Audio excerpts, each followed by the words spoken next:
Oiê, pessoal, tudo bem? Vamos para a parte 2, então, da aula de taxonomia. Eu sou a Tainara Medeiros, sou bióloga e em breve mestranda. Continuando, então, exatamente de onde a gente tinha parado, né? A gente terminou lá os invertebrados, os processos bioestratinômicos, e agora a gente vai falar do que ocorre aí com os vertebrados.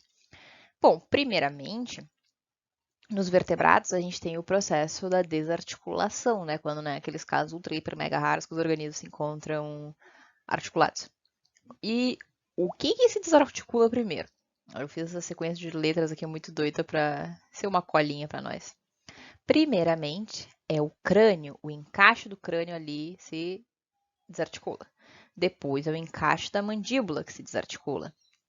Depois são as cinturas. A cintura escapular, que é tipo ali onde a gente mexe nossos braços e tudo mais, ele é um tipo de cintura. E a cintura pélvica, que é ali das nossas pernas. Depois são os nossos membros, que daí as cinturas já se desarticularam, né? E começam os membros a se desarticular. Os ossos que compõem o nosso braço, os ossos que compõem a nossa perna.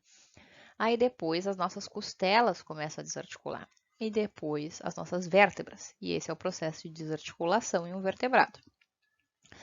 Além disso, tem alguns fatores interessantes que podem acontecer nas carcaças, que é o consumo pós-morte, né? A gente sabe que tem muitos animais que se alimentam de carcaças, então eles vão lá, eles vão roer e eles mesmos vão fazer essa desarticulação às vezes, eles mesmos vão quebrar os ossos. Mas o que diferencia, né, desses animais que foram lá e desarticularam para essa desarticulação dita natural? Bom, a diferença é que esse aqui vai ser meio caótico, o modo de desarticulação. Vai ter, tipo, sei lá, vértebras desarticuladas, mas o resto tudo vai estar articulado, mas aí vai ter o pedaço crânio desarticulado também. Um exemplo. Tipo, não seguindo essa ordem natural, enquanto esse aqui vai seguir o passo a passo da ordem natural. Outra coisa que também pode fazer desarticulação é o pisoteio. Então, passa uma manada em cima dos ossinhos ali, passou aqui uma manada, tchuf, quebrou tudo. Aí, de novo, também vai estar caótico.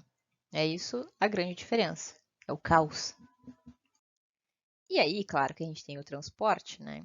E aí, como que se dá o transporte? A gente tem ossos de diferentes tamanhos, diferentes porosidades. Aí tem um cara, esse Voorhees aqui, não sei se pronuncia certo, mas também não interessa, o que interessa é o conteúdo. Esse maluco, ele começou a analisar a transportabilidade nos ossos. Aí ele criou três grupos de transportabilidade. Primeiro grupo, que é o que é transportado mais facilmente, né? Que ele é transportado por saltação, que são os ossos aqui que compõem as mãos, as falanges, os ossos que compõem os pés, os tarsos, metatarsos, esses paranauês, e também o externo, que é esse osso aqui do meio da costela, aquele que a gente bate no peito e sente, porque eles são os mais porosos ou os menorzinhos. Daí a gente tem o segundo grupo, que são os grupos que eles são removidos por saltação e por rolamento também, porque eles são um pouco mais robustos, né? Que daí são os ossos dos membros, tanto das pernas quanto dos braços, e também as costelas. E aí o grupo 3 compõe os ossos do crânio e a mandíbula, que são os mais robustos. São os que demoram mais ainda para serem transportados. Ok, mas o que faz o transporte? Bom, tem o transporte hidráulico, tipo assim, os organismos, os vertebrados, os organismos em geral precisam de água para sobreviver, então é muito normal se encontrar esses esqueletos próximos de corpos d'água, porque é onde eles vivem, porque necessita de água, né? Então essa carcaça pode ser incorporada ao curso hídrico e ser transportada pelo curso hídrico. E além disso, os próprios necrófagos também podem fazer o transporte, carregar de um ladinho para o outro e tudo mais. E aí, de novo, né? Aqui é caótico e aqui segue o bonitinho ali, aquele esquematização ali do grupo de Voorhees. Não dá para ler, mas é isso aí. E aí uma pausa aqui para essa reflexão, né? Tu encontrar um esqueleto articulado indica que ele não sofreu transporte? Pensa um pouco sobre isso. Eu sei que é um pouco vago, Essa única questão, mas tu encontrou um bife articulado. Tu diria que ele sofreu ou não sofreu transporte? A gente viu que o transporte é feito em fragmentos ali, né, do que compõe o esqueleto. Só que, intuitivamente, talvez vocês tenham respondido que não teve transporte, só que é um grande depende. Porque lembra das carcaças d'água? A carcaça d'água, ela tá tudo junto ali quando tem carne ainda e tá sendo transportado num curso hídrico. E tá tendo transporte, o organismo está sendo transportado do lado A para o lado B. Então, sempre pensa nisso, a articulação não necessariamente indica que não teve transporte. Mas e as plantas? Então, a gente sabe que a desarticulação nas plantas é um dos eventos mais comuns que pode acontecer, porque as árvores perdem as folhas, perdem as flores e por aí vai. E tem todo esse ciclo aí da renovação da matéria, né? Tipo, um tronco cai, ele também é decomposto e coisas assim do gênero, ele não é imune de todo mal. Só que como que acontece essa renovação da matéria, né? Também tem uma ordem do que é decomposto primeiro. O que é decomposto primeiro é o protoplasma, depois a celulose, depois a lignina, depois a cutícula e, por último, a esporopolenina. Esporopolenina é o que compõe os grãos de pólen e esporos, tá? Que é para ser carbonizadas e não carbonificadas. Só que assim, plantas carbonizadas, onde teve queimadas, elas acabam sendo muito mais resistentes, o que sobrou delas, né? Então, é interessante esse ponto, que queimadas pode ser que promovam registro melhor. E também as plantas, né? A gente falou ali da desarticulação. E elas podem se preservar geralmente em laguinhos. Laguinhos ali que não tem tanta renovação, circulação da coluna d'água. E esse acesso ao corpo d'água se dá pelo vento. E aí o vento vai e leva a folhinha cai no laguinho. E aí ali ela fica, afunda, vai para a laminha. E aí todo aquele exemplo lá da laminha que a gente já falou. Então, as plantas elas sofrem transporte, na grande maioria, mas um transporte pouco, né? Exato, os grãos de pólen podem viajar distâncias muito grandes. E para esses fósseis precisam de umas situações raras, né? Que são as situações de soterramento rápido, porque a gente não tem a folha em si quando se fossiliza, é geralmente só a impressão dela ou algo do gênero. Só que a gente pode ter preservação in situ também, que é no caso, pensa numa enchente, matou a planta e aí teve que formou aquele lago ali, aí ali que teve soterramento rápido, vai preservar as raízes da planta, mas não a copa. Mas aquela raiz, talvez até um pedaço do tronco, é a preservação in situ de como era aquele ambiente ali naquele momento, contribuindo para fazer esse retrato. Mas então, falando agora sobre microfósseis, a gente vai focar em foraminíferos. Eles vivem à deriva ali, né, na coluna d'água, então o transporte é uma das coisas mais comuns que ocorre. Depois que eles morrem, eles decantam. E alguns fatores vão influenciar o quão rápido vai ser esse processo de decantação. Se tem muitas válvulas, câmaras, buracos na testa, ele vai decantar muito mais devagar, ou se ainda tem resto de citoplasma preenchendo ele. Se ele é mais liso e sem citoplasma, ele vai decantar muito mais rápido.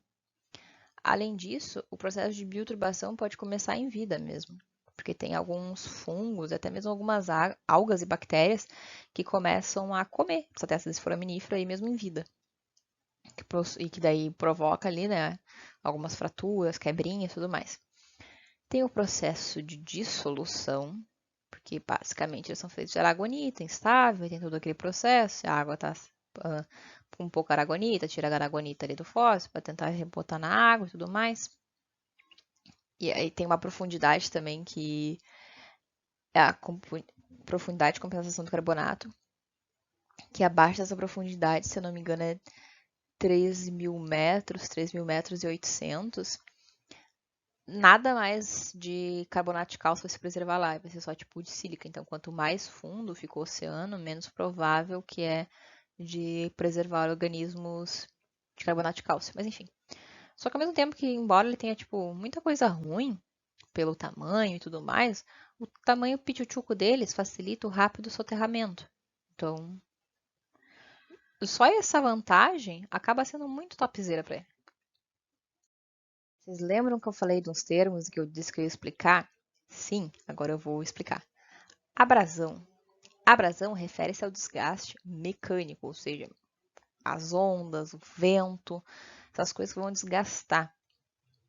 Em águas profundas, não ocorre, por causa que a água profunda, nada acontece. É de boa na lagoa, lembra? E o que diferencia, né? Quando tu vê um bioclasto, como é que tu vai saber que ele foi abrasão? Porque ele vai estar polido, porque ele é tipo uma lixa, sabe? A lixa vai lixar o uniforme. Enquanto que a dissolução é o desgaste químico, ou seja, é a água, por exemplo, ali tirando determinados minerais para tentar equilibrar a composição dessa água e tudo mais, né? Em águas profundas é o que ocorre, porque nada acontece, só que a química acontece. E a diferença é que é uma superfície granular. Então, enquanto aqui é lixado, aqui é uns pedacinhos só que foram embora e ficou tudo bizarrão, assim, a superfície do fóssil. Já a bioerosão, já foi introduzido esse termo, né? É um agente biológico bioturbando ali aquele sedimento não, aquele organismo, ou sedimento também, né? Tem classe de sedimentos. E pode começar em vida e isso aqui pode gerar fraturas.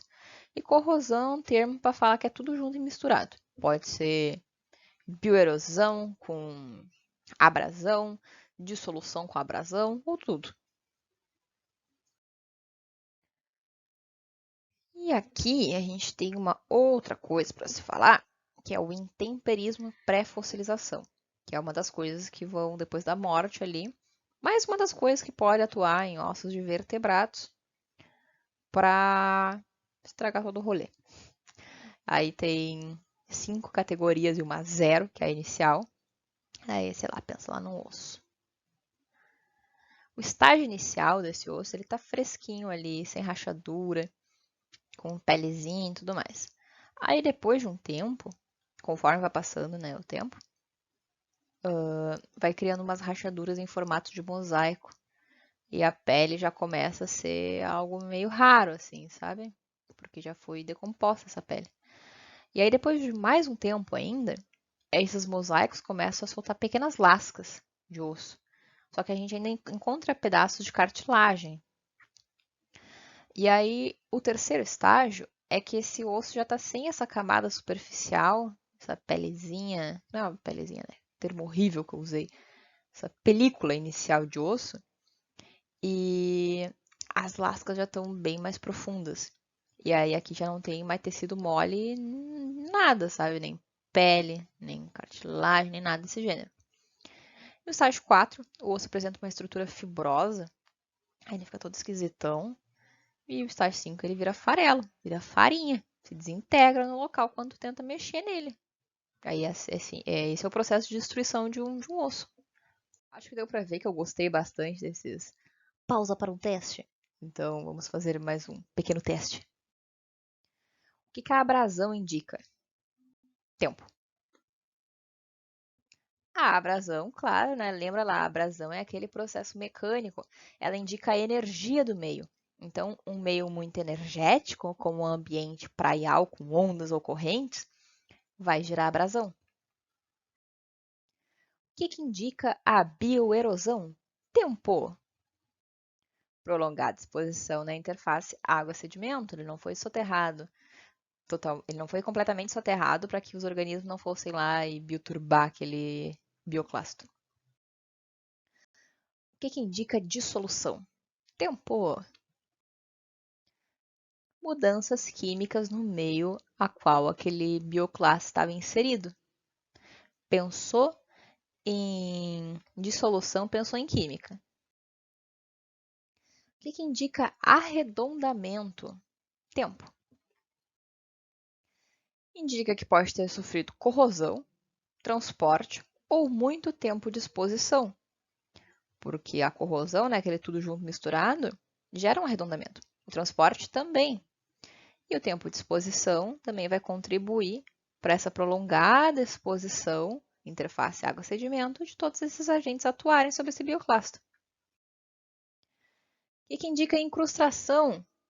Tempo. Prolongada exposição à água e sedimento, né? Isso daí eu não sei se tem muita necessidade de explicar, porque tem aula só tratando de incrustação. O que indica intemperismo? Tempo.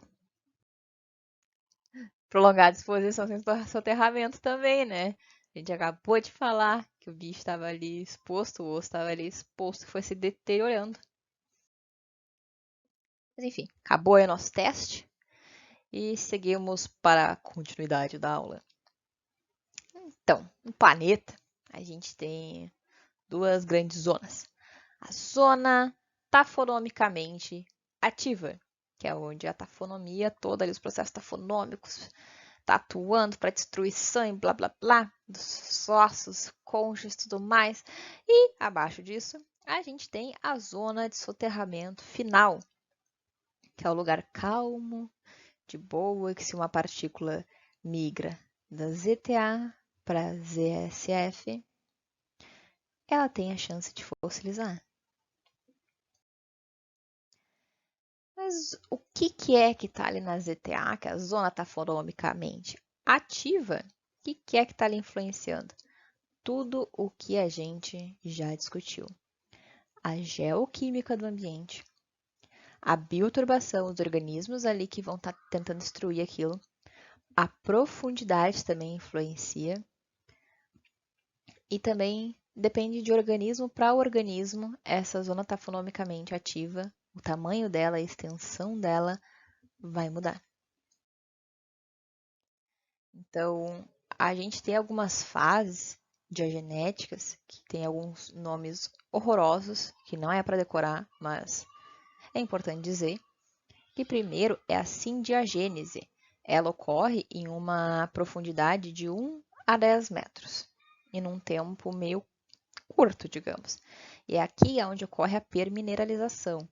Aí depois a gente tem a anadiagênese, que ocorre de 10 a 10 mil quilômetros. 10 mil metros, desculpa. Que daí é aqui onde ocorre a permineralização, a recristalização e a substituição, que também é muito mais tempo envolvido. E aí depois a telodiagênese é basicamente soerguimento, é quando a camada é colocada para cima, soergue. Tá, agora a gente tem que falar aqui de mais alguns termos importantes. O primeiro é a assembleia autóctone, representa organismos que não foram transportados e que eles estão em posição de vida. Assembleia parautóctone é quase a mesma coisa que a autóctone. A diferença é que eles não estão em posição de vida, mas não são organismos transportados. Enquanto que a assembleia alóctone, quer dizer, eles foram transportados. Então, houve transporte.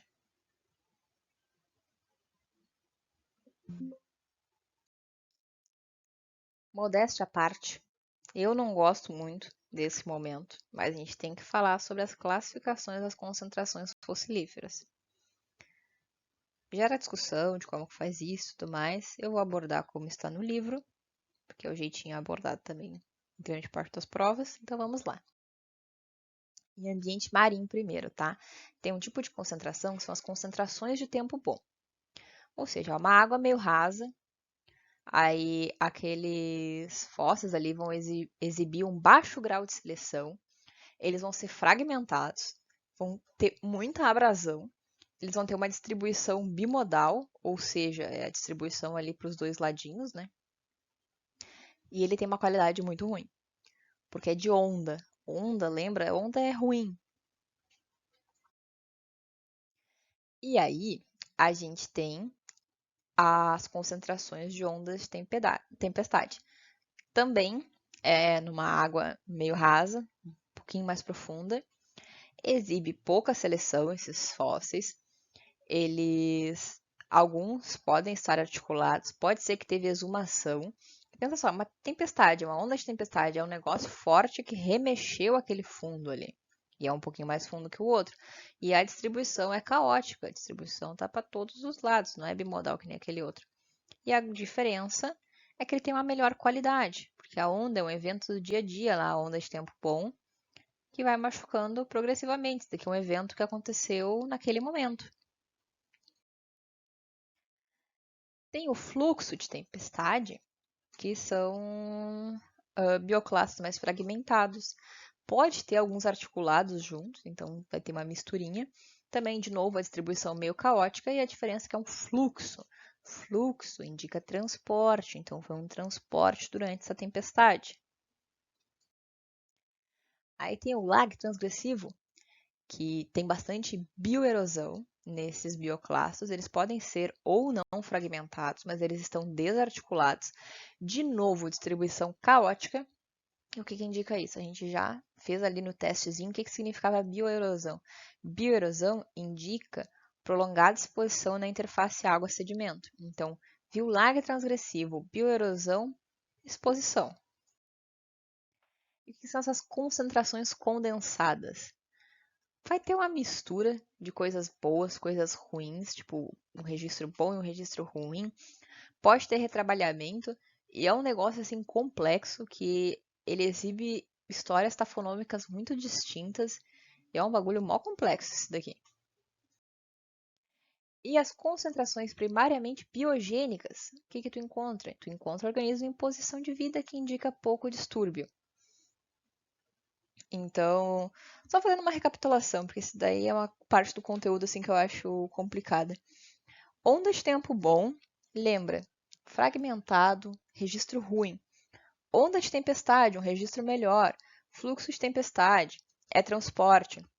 Os lags transgressivos, prolongada exposição água na interface água-sedimento. As concentrações condensadas, é um bagulho difícil, assim, ninguém sabe muito dizer o que é. E tem as concentrações primariamente biogênicas, que são essa que é pouco distúrbio. Tá. E agora falando em um ambiente continental. Um sistema fluvial, que é ali dos rios. Organismos ali, né, vivem próximos dos corpos d'água. A gente já falou sobre isso. Vamos imaginar aqui um rio, que ele tem esses meandros. É comum que as carcaças elas encalhem nesses meandros. E elas ficam ali paradinhas e isso faz com que elas tenham até que um bom grau de articulação. Elas são soterradas ali de boa. Só que isso aqui pode ser erodido depois, ou pode ter ali um momento de inundação e aí incorporar também a carga do rio, fragmentos, ossos que estavam além desse rio, né, e voltar aqui e fazer uma mistura. E aí, isso daqui na verdade já foi dito, né, que depois de um tempo pode ter essa migração lateral aqui do canal, sei lá, o canal tá vindo para cá, migrando para cá lateralmente, isso aqui depois vai ficar exposto à erosão. E aí, no caso das plantas, partes frágeis de plantas a gente encontra em laguinhos de boa, sem muita circulação e renovação da coluna d'água, que vai ser explicado depois. Nos rios, o que acontece? Geralmente é incorporado essa carga, os troncos. Só que quando tem as inundações ali, pode ser que se preserve as estruturas radiculares, as raízes, né? Só que também pode ser que tenham os meandros abandonados. Uma partezinha ali daquele canal, tipo, ó, o canal aqui, chuchuchu. Aí ele começou a migrar, e aí sobrou, tipo, esse meandro aqui abandonadinho. E aí nesse meandro abandonadinho, pode ser que algumas coisinhas comecem a cair aqui também, possibilitarem essa fossilização. O sistema lacustre são os laguinhos. E aqui, né, os laguinhos eutróficos, que são os laguinhos com pouca circulação da coluna d'água. O que é que encontra nesses laguinhos, né? Muita plantinha, flor, fruto, folha, pequenos crustáceos e por aí vai, organismos pequenos. Só que pode ser que tenham troncos e vertebrados que foram transportados. A parte legal é que a gente meio que sabe como é que essa taxa de sedimentação pode ter ocorrido. Tem vários estudos que sabem que, tipo, a sedimentação no lago Y ocorreu em X anos. E aí, se tu pode começar a aplicar, principalmente para um registro mais recente, tu pode precisar muito bem o tempo, há quanto tempo aquele organismo morreu. Então, o sistema lacustre é interessante disso, né? Que é um sistema onde a sedimentação ali está constante, geralmente constante. E a gente tem o sistema costeiro, que ele é bem influenciado pelos processos marinhos e pode ter os deltas ali com muita influência fluvial ou com mais influência dos processos marinhos, que são as ondas e tudo mais. E aí esse daqui também, ele é bem difícil, tem poucas coisas preservadas, porque acaba se destruindo, fragmentando, o registro não é muito bom. É, minha gente, chegou o momento de eu ter que falar isso. Vamos tentar. O palavrão, fóssil Lagerstätten, que nada mais é do que aqueles registros raros de partes moles. Na verdade, tem assim dois tipos de preservação excepcional. Tem o Concentrant Lagerstätten, não sei se fala assim, que são as ocorrências por concentração, ou seja, tem uma concentração muito alta de organismos. E aí tem o Conservat Lagerstätten, que é o mais comum, né? Que é a ocorrência por conservação, que é quando está uma conservação excepcional. E agora vai ter os três exemplos clássicos. Primeiro, Cambriano Médio, Folheiro de Burgess, Colômbia Britânica, tem 65 mil espécimes e 93 espécies. Espécies é espécie, tipo cachorro. E espécimes são quantidades, ou seja, eu tenho 5 cachorros, eu tenho 5 espécimes, mas eu tenho uma espécie só. E aí esse registro é composto basicamente de impressões e alguns esqueletos, carapaças, trilobites, coisas assim. E a interpretação que se tem é que esses organismos eles foram transportados para uma água profunda e anóxica, muito mais profunda daquelas que eles viviam e que daí estava assim aquela circulação de oxigênio. E aí assim, ó, tem muitas formas bizarras, uns planos corporais muito doidos, muitos filos, muito mais do que a gente tem hoje em dia. E levanta aquela questão, né? Poxa, será que a vida antigamente era muito simples? Só que, tipo, parece que foi um momento de muita experimentação esse momento aí, porque tinha muita coisa diferente ocorrendo e muita coisa nova que a gente não tem hoje em dia. O segundo exemplo é do Jurássico Superior, nesse lugar em alemão que eu não vou nem ousar tentar pronunciar, no sul da Alemanha. Tem cerca de 600 espécies, vai de insetos a vertebrados, tem muito, muito, muito bicho diferente ali. E o que acontecia? Vinha uma fina laminha ali do oceano e entrava num laguinho eutrofizado. Então, conseguia transportar ali bastante carbonato naquele oceano que ia para esse lago eutrofizado. E uma das coisas muito interessantes que se tem aí é o Archaeopteryx, uma das aves mais antigas, e aí teve o registro de penas, e aí foi aí que fez toda a descoberta de penas em alguns dinossauros. E também tem alguns organismos, tem um pterossauro, que ele sofreu o processo de carbonificação. E então a gente consegue ver, tipo, os espaços ali dos músculos e fazer aquela análise muito boa que a carbonificação ajuda. E em uma das aulas eu falo, né, que a carbonificação é muito mais comum em insetos e plantas, só que tem alguns raros casos que ela pode acontecer também em vertebrados. E agora o último exemplo, Cretáceo da Chapada do Araripe, no Nordeste do Brasil. A gente também tem um registro muito bom fossilífero de fóssil Lagerstätten. Ele fica localizado na formação Crato. Mais pra frente eu vou explicar o que é formação, o que é uma bacia e tudo mais. Então calma aí, só aceitem essa informação por enquanto. Tem registro de inseto, de peixe, de pterossauro, e aí, um dos mais legais é a formação Romualdo, que tem muitos peixes que eles estão em concreções, e essas concreções fez com que conseguisse preservar registro de tecido mole. Então, é um dos lugares assim muito bons para se ter fósseis muito completos e muito raros e excepcionais do Cretáceo.